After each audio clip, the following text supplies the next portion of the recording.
Hello, आइए हम लोग संख्या पद्धति नंबर सिस्टम से रिलेटेड कुछ और पॉइंट्स पे देखते हैं। पिछले वीडियो में हम लोगों ने 7 पॉइंट देखे थे। देखे थे। संख्या पद्धति जो है नंबर की जो प्रॉपर्टी है, 7 प्रॉपर्टी हम लोगों ने आगे देखा था और आगे की ये जो प्रॉपर्टी मैंने लिखा है इसको हम इस वीडियो में देखते हैं।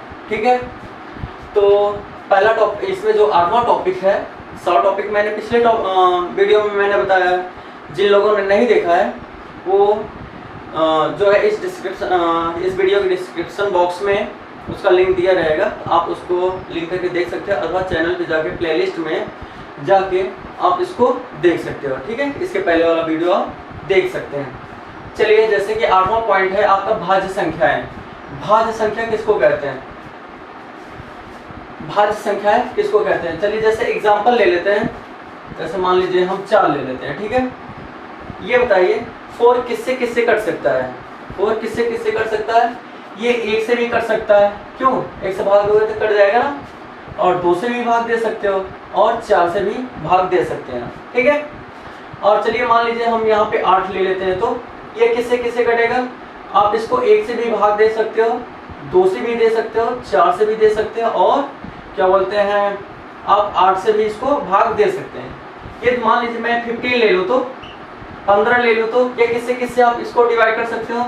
1 से इसको डिवाइड कर सकते हो, 3 से डिवाइड कर सकते हो, 5 से डिवाइड कर सकते हो और 15 से इसको भाग दे सकते हो। ठीक है, 4 को इन तीनों संख्याओं से भाग दिया जा सकता है, 8 को इन तीनों संख्याओं से भाग दिया जा सकता है और 15 को इन चारों संख्याओं से भाग दिया जा सकता है। 8 को इन चारों संख्याओं से भाग दे सकते हैं और 4 को इन 3 संख्याओं से डिवाइड कर सकते हैं, 15 को इन 4 संख्याओं से डिवाइड कर सकते हैं। तो जो भाज्य की परिभाषा है वो ये कहता है कि कोई भी ऐसी संख्या जो 1 से कटता हो और अपने आप से कटता हो, और किसी और एक संख्या से कट रहा हो, कम से कम 3 संख्याओं से कट रहा हो, ऐसी जो संख्या होगी वो आपकी क्या कहलाएगी? वो भाज्य संख्या कहलाएगी। कम से कम 3 से कटना चाहिए, 4 से कटे, 5 से कटे, 6 से कटे, 6 संख्याओं से कटे, 5 संख्याओं से कटे, 4 संख्याओं से कटे, तो भी वो भाज्य संख्या होगी। ठीक है, लेकिन कम से कम 3 संख्याओं से कटना चाहिए। जैसे कि ये 4 है, 1, 2 और 4 से ये कट रहा है, ये भाज्य संख्या है। 8 जो है 1, 2, 4, 8 से कट रहा है, ये भाज्य संख्या है। 15 जो है 1, 3, 5 और 20 से कट रहा है, इसलिए ये भाज्य संख्या है। लेकिन 2 की यदि ले लिया जाए तो 2 जो है 1 से कटता है और 2 से कटता है, तो इसमें क्या हो जाएगा कि जो 2 है वो केवल अपने आप से कट रहा है और 1 से कट रहा है, 1 से कट रहा है और 1 से कट रहा है और अपने आप अर्थात 2 से ये कट रहा है, 2 से भाग इसमें चला जाएगा, लेकिन तीसरी संख्या नहीं है। इस वजह से ये जो 2 संख्या है ये आपकी क्या कहलाती है? ये अभाज्य संख्या कहलाती है, ये भाज्य संख्या नहीं कहलाती है। ठीक है, इस बात को हमेशा ध्यान दीजिए। 2 जो है सम भी होता है, सम संख्या भी होता है और अभाज्य संख्या भी होता है। ठीक है, तो अभी तो हम लोग भाज्य संख्या की बात कर रहे हैं। ये जो अभाज्य संख्या है उसका ये डिफिनेशन में आएगा अभी, तो ये समझ में आया। तो चलिए सर इसको इसके साथ अभाज्य के साथ देखते हैं। तो अभी भाज्य के साथ देखिए, तो जैसे मान लीजिए हम 20 ले लें, 20 या किससे किससे कटेगा? ये 1 से भी कटेगा, 2 से भी कटेगा, 4 से भी कटेगा, 5 से भी कटेगा, 10 से भी कटेगा, 20 से भी कटेगा। ठीक है, इन 6 संख्याओं से ये 20 जो है डिवाइड हो जाएगा, अर्थात भाग चला जाएगा और शेषफल जो आएगा 0 आएगा। ठीक है, ये जितने मैंने नंबर लिखे हैं, यदि 8 से इसको भाग देंगे शेषफल 0 आएगा, 4 से भाग देंगे 0 शेषफल आएगा, 2 से भाग देंगे 0 शेषफल आएगा, 1 से भाग देंगे 0 ही शेषफल आएगा। ऐसे जितने संख्याएं लिखी हुई हैं यदि इनको आप डिवाइड करेंगे इन संख्याओं से तो ये कट जाएंगे। तो ये क्या है? भाज्य जो है, भाज्य का जो नियम है वो कहता है जो संख्या जिस पे आप चेक कर रहे हो वो अपने आप से कटना चाहिए, 1 से कटना चाहिए और किसी और एक फैक्टर से कटना चाहिए, किसी और एक संख्या से कटना चाहिए। यदि वो किसी और एक संख्या से कट रही है, कम से कम 3 संख्याओं से कट रही है, तो वो भाज्य संख्या हो गई। 3 से अधिक संख्याओं से कटे तो भी भाज्य संख्या है, लेकिन कम से कम 3 संख्याओं से कटना चाहिए। 1 से कटना चाहिए, अपने आप से कटना चाहिए और किसी एक और संख्या से कटेगी तो आप क्या हो जाएगा? वो भाज्य संख्या हो जाएगी। ठीक है, इस तरह से आप देख सकते हैं कि ये 4, 8, 15, 20 इस तरह के जितनी संख्याएं हैं वो सब भाज्य संख्याएं होंगी। ठीक है, चलिए अब आते हैं अभाज्य संख्या की बात करते हैं। अभाज्य संख्या किसको कहते हैं? अभाज्य संख्या उसको कहते हैं जो कि एक से कटे और अपने आप से कटे और किसी तीसरे संख्या से न कटे, किसी तीसरी संख्या से न कटे, तो उसको भाज्य हो गया, अभाज्य कहते हैं, उसको अभाज्य संख्या बोलते हैं। जैसे मान लीजिए 2 है, ठीक है, 2 ले लिए, 3 ले लिए मैंने, 5 ले लिए, 7 ले लिए, 11 ले लिए और 13 ले लिए। ठीक है, इस तरह से मैंने संख्याएं ले ली हैं। तो देखिए ये जो है 2 जो है 1 से कटेगा और 2 से कटेगा। क्यों? ये 1 से इसको भाग देंगे तो भी कटे जाएगा, 2 से काटेंगे तो भी कट जाएगा। और ये क्या है? 1 से कटेगा 3 से कटेगा। ये क्या है? 1 से कटेगा 5 से कटेगा। और ये क्या है? 1 से कटेगा 7 से कटेगा। और ये क्या है? 1 से कटेगा 11 से कटेगा। और ये क्या है? 1 से कटेगा और 13 से कटेगा। देखिए इसमें कोई भी ऐसा नंबर नहीं है जो तीसरी नंबर से भी कट रहा हो। देखिए ये जो कर रहा है 1 से कट रहा है, 2 से कट रहा है, लेकिन तीसरा कोई नंबर नहीं है। इसमें भी देखिए 1 से कट रहा है, 3 से कट रहा है और तीसरा कोई भी नंबर इसमें नहीं है जो कि इसको डिवाइड कर दे और शेषफल 0 ला दे। और यहाँ भी देखिए 5 जो है 1 और 5 से कट रहा है, तीसरी नंबर इसमें भी नहीं है। इसमें भी देखिए 1 7 है, तीसरा नंबर नहीं। इसमें भी देखिए 1 11 है, तीसरा नंबर नहीं। इसमें भी देखिए 1 और 13 है, इसमें भी तीसरा नंबर नहीं है। इस बात को हमेशा ध्यान दीजिए, अभाज्य संख्या जो होती है वो 1 से कटती है और अपने आप से कटती है और किसी तीसरी संख्या से नहीं कटती है। ऐसी जो संख्या होती है वो अभाज्य संख्या कहलाती है। ठीक है, तो अभाज्य संख्या में एक क्वेश्चन आपका आता है, सबसे छोटी अभाज्य संख्या बताइए। तो सबसे जो छोटी अभाज्य संख्या है वो आपका 2 ही है।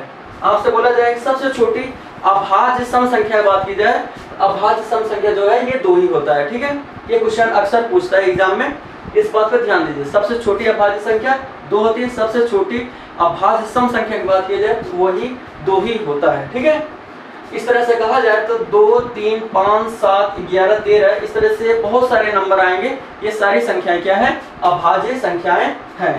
ठीक है, चलिए आते हैं आप सह अभाज्य संख्या की बात करते हैं।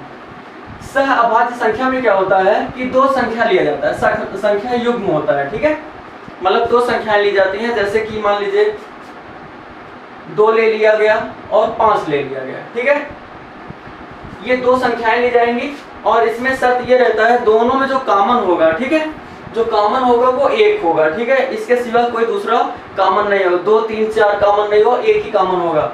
तो ये जैसे एक एग्जांपल लिया मैंने, दूसरा ले लेते हैं, दूसरा मान लीजिए 3 ले लेते हैं, 7 ले लेते हैं और हम तीसरा ले लेते हैं 5 और 9 ले लिए, जैसे ये लिए।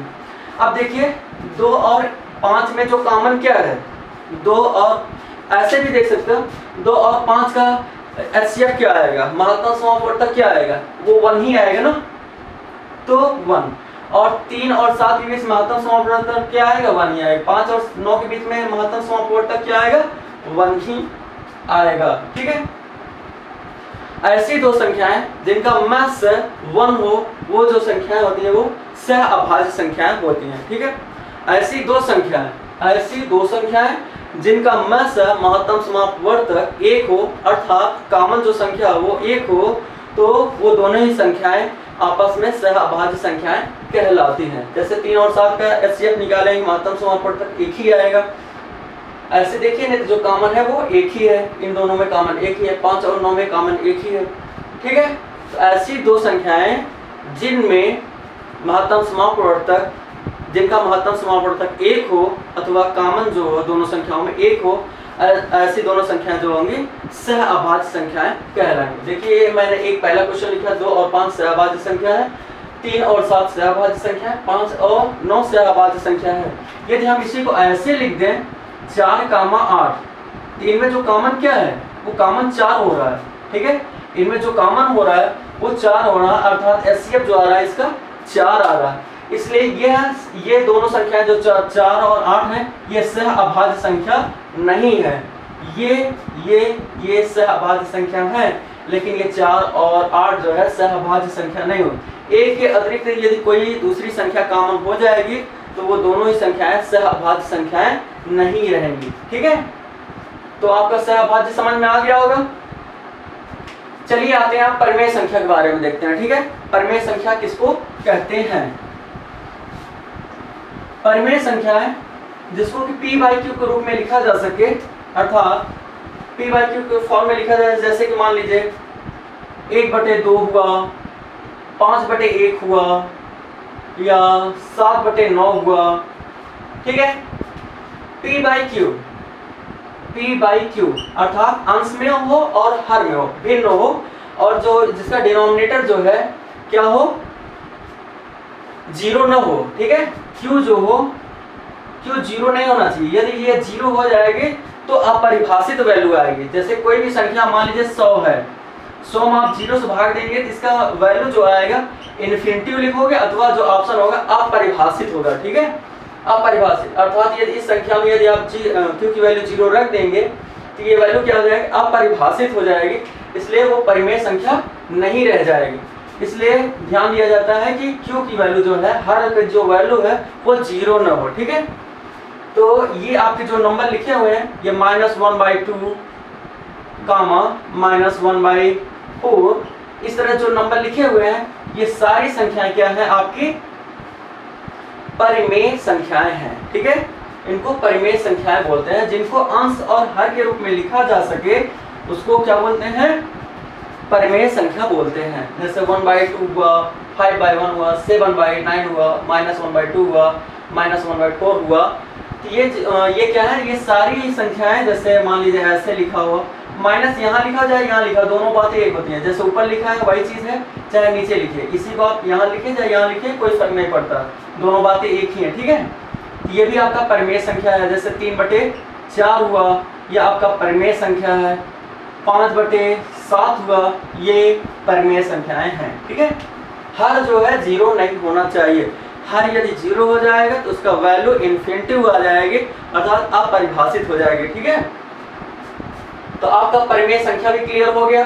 परिमेय संख्या जिसको p/q के रूप में लिखा जा सके और q का वैल्यू जो है 0 न हो, ठीक है, अर्थात इस तरह से उसको लिखा जा सके, उसको परिमेय संख्याएं बोलते हैं, ठीक है। अब आते हैं अपरिमेय संख्याओं के बारे में, ठीक है। अपरिमेय संख्या जिनको p/q के रूप में न लिखा जा सके उसे अपरिमेय संख्या बोलते हैं। जैसे कि अपरिमेय संख्या देखिए, अपरिमेय संख्या में जो होता है, जैसे कि पाई जो होता है, ये आपका अपरिमेय संख्या होता है, ठीक है। पाई जो होता है अपरिमेय संख्या होता है, और -√2 ये अपरिमेय संख्या है। √3 ये अपरिमेय संख्या है। -√5 ये अपरिमेय संख्या, माइनस भी लगा दीजिए, कोई फर्क नहीं पड़ा, यहाँ माइनस यहाँ माइनस, वो भी अपरिमेय संख्या ही होगी, ठीक है। जैसे कि आपका आगे लिख देते हैं -7 है या √7 है, इस तरह का ये रूट है, ठीक है, करणी जिसको आप बोलते हैं हिंदी में। तो इस तरह से जो संख्याएं लिखी होती हैं उनको क्या बोलते हैं, अपरिमेय संख्याएं बोलते हैं। पाई आपकी कैसी संख्या है, पाई एक अपरिमेय संख्या है। √2, √3, √5, √7, यहाँ 7 ये माइनस में है, ये प्लस में है। तो ऐसी जो संख्याएं हैं ये सब क्या कहलाएंगी, अपरिमेय संख्याएं कहलाएंगी। अब आते हैं वास्तविक संख्याएं, ठीक है। वास्तविक संख्या किसको बोलते हैं, वास्तविक संख्या में क्या होता है, परिमेय अपरिमेय संख्याएं दोनों ही हुआ करती हैं, ठीक है। वास्तविक संख्या में क्या होता है, वास्तविक संख्या में क्या होता है, परिमेय और अपरिमेय ये जो दोनों होते हैं, दोनों ही संख्याएं इसमें होती हैं। जैसे कि 1/2 लिखा जाए, 3/4 लिखा जाए, कामा -5/7 लिखा जाए, ये लिख दीजिए, या तो फिर पाई लिख दीजिए, या √2 लिख दीजिए, √2 लिख दीजिए। ये थोड़ा सा ऐसे होता है, ऐसे करके ऐसे, ठीक है। √2 हो गया, √3 हो गया। इस तरह जो संख्याएं लिखी हुई हैं, ये जो संख्याएं हैं, यहाँ भी चाहे माइनस लगा लीजिए, चाहे तो 3/11 कर लीजिए, 4/7 कर लीजिए। ये सारी जो संख्याएं हैं ये क्या है, वास्तविक संख्याएं हैं, ठीक है। सभी परिमेय अपरिमेय संख्याएं जो होती हैं वास्तविक संख्याएं होती हैं, ठीक है। तो वास्तविक संख्याएं भी आपका क्लियर हो गया। अब आते हैं क्रमागत सम संख्या, ठीक है, इसको हटा रहे हैं। क्रमागत सम संख्या किसको बोलते हैं, क्रमागत सम संख्या किसको बोलते हैं? क्रमागत सम संख्या जैसे कि आप ये है 2 है, 4 है, 6 है, 8 है, 10 है, ये जो है इस तरह से क्रम चल रहा है, ये क्रमागत सम संख्या है। देखिए क्रम से आ रहे हैं, 2 के बाद 4 आएगा, 4 के बाद 6 आएगा, 6 के बाद 8 आएगा, 8 के बाद 10 आएगा। इस तरह जब क्रम से आए तो उसको बोलते हैं क्रमागत सम संख्या। तो कहने के लिए तो ये भी आपका सम संख्या है, 10, 16, 24, ये सारी संख्याएं 2 से काटेंगे तो शेषफल 0 ही पाएंगे। लेकिन क्या इसमें क्रम है? इनके बीच में देखिए 4 का अंतर है, इनके बीच में देखिए 6 का अंतर है, और इनके बीच में अंतर देखिए कितना है, 8 का अंतर है। तो ये जो सम संख्याएं हैं लेकिन क्रमागत सम संख्याएं नहीं है। लेकिन क्रमागत सम संख्या क्या है? देखिए यहाँ भी 2 का अंतर है, यहाँ भी 2 का अंतर है, यहाँ भी 2 का अंतर है, यहाँ भी 2 का अंतर है। क्रमागत सम संख्याओं में क्या होता है? 2 संख्याओं के बीच में जो आसपास में होती है उनमें जो डिफरेंस होता है वो 2 का होता है। ठीक है, ये क्रमागत आपको सम संख्या समझ में आ गया होगा कि इनके बीच में जो है ये पास की संख्याएं हैं, इनमें 2 का डिफरेंस होगा, इनमें 2 का डिफरेंस होगा, इनमें 2 का डिफरेंस होगा, इनमें 2 का डिफरेंस होगा। यदि ऐसा है तो आपका वो जो सीरीज है, वो आपका जो श्रेणी है वो क्रमागत सम संख्या में लिखी हुई है। ठीक है, अब आते हैं क्रमागत विषम संख्या के बारे में। क्रमागत विषम संख्या आप कैसे पता लगाएंगे? क्रमागत विषम संख्या इसमें भी क्रम में ही होता है लेकिन विषम संख्या हुआ करती है। जैसे कि 1 हो गया, 3 हो गया, 5 हो गया, 7 हो गया, 9 हो गया, 11 हो गया, 13 हो गया, इस तरह से बढ़ेंगे। देखिए इनमें भी जो पास की 2 संख्या होती है उनमें जो अंतर आता है 2 का ही आता है। देखिए 3 में घटाएंगे 2 आएगा, 5 में 3 घटाएंगे 2 आएगा, 7 में 5 घटाएंगे 2 आएगा, 9 में से 7 घटाएंगे 2 आएगा, 11 में से 9 घटाएंगे 2 आएगा, 13 में 11 घटाएंगे 2 आएगा। ठीक है, क्रमागत विषम संख्या क्या होती है कि जो संख्याएं क्रम से आती हैं और संख्याएं जो होती है विषम होती हैं। लिखने के लिए मैं ऐसे लिख दूं, जैसे 1, 5 लिखा मैंने, फिर 9 लिख दिया, फिर आपका 19 लिख दिया, फिर 21 लिख दिया। ये भी संख्या विषम संख्या है, विषम संख्या ये भी है, लेकिन ये क्रम से नहीं आई। देखिए इनके बीच का डिफरेंस 4 का आ रहा है, और इनके बीच का डिफरेंस 10 का आ रहा है, और इनके बीच का डिफरेंस 3 का आ रहा है। ठीक है, कितना डिफरेंस आ रहा है? 2 का आ रहा है ना? हाँ, 2 का डिफरेंस आ रहा है। तो इस तरह से आप देख सकते हैं ये विषम संख्याएं हैं लेकिन क्रमागत विषम संख्या नहीं। ये क्रमागत विषम संख्या है क्योंकि ये क्रम से है, 1, 3, 5, 7, 9, 11, 13। अगली वाले से पिछली वाले संख्या घटाएंगे तो आपका 2 डिफरेंस आएगा। 11 में 9 घटाएंगे तो भी 2 आएगा, 7 में 5 घटाएंगे तो भी 2 आएगा। इस तरह जब संख्याएं आती हैं तो उसको बोलते हैं क्रमागत सम संख्या। ठीक है, इस प्रॉपर्टी को आप लोग अच्छे से तैयार कर लीजिए। जब इसके क्वेश्चन कराएंगे, इस जो एग्जाम में क्वेश्चन पूछे गए उसको जब कराएंगे तो इस प्रॉपर्टी को हम यूज करके ट्रिक के बेस में आसानी से, बहुत ही आसानी से क्वेश्चन को सॉल्व करने की कोशिश करेंगे और आपको ये बहुत आसान लगेगी। इसलिए ये प्रॉपर्टी आप अच्छी तरह से याद करिए। और सी-टेट, यूपी-टेट, एसआई वगैरह में जो इस तरह के क्वेश्चन आते हैं, इसके बेस पे आते हैं, वो क्वेश्चन आप बहुत ही कम समय, बहुत ही आसानी से सॉल्व कर लेंगे। ठीक है, तो ये पहले तो आप प्रॉपर्टी तैयार कर लीजिए, इसके बाद जब हम क्वेश्चन कराएंगे तो आप क्वेश्चन बहुत ही आसानी से कर पाएंगे। ठीक है, और वीडियो को सब्सक्राइब कर लीजिए, चैनल को सब्सक्राइब कर लीजिए और दोस्तों में ये वीडियो शेयर कर दीजिए। ठीक है, और लाइक कमेंट करिए। ठीक है, ओके, थैंक यू।